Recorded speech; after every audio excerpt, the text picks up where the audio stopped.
Mais l'idée avec ce projet de loi, au bout de, je crois que c'est 10 ans, ils ont le droit de travailler immédiatement, s'ils n'ont pas commis des crimes, etc.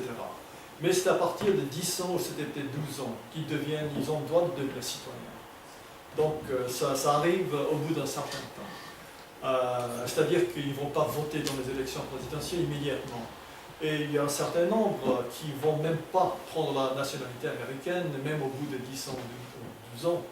Mais ce qui est, je trouve, absolument horrible dans ce genre de loi, on a déjà eu une amnistie en 1986. On a dit, ça c'est la dernière fois, on fera ça une fois, on va régulariser les clandestins qui sont là, mais à partir de maintenant, on va fermer les frontières, on va interdire les gens d'embaucher les clandestins, et on va régler l'affaire. Alors ça c'est un mensonge. Et on trouve maintenant en faisant exactement la même chose. Et ça va comme résultat d'encourager toujours des clandestins à venir. Et si on voulait vraiment protéger les États-Unis contre une invasion des clandestins, c'est ce qu'on ferait. Ça n'a rien à voir avec l'amnistie. On mettrait en place des mesures pour protéger la frontière du Sud pour que les clandestins n'arrivent pas.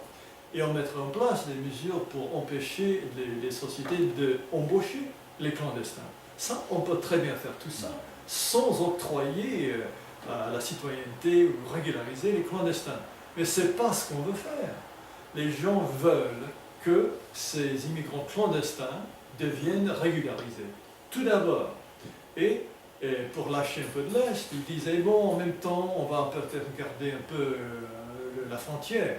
Mais l'objectif, c'est que ces gens-là deviennent un jour américains. Et pour moi, ça, c'était l'objectif traître.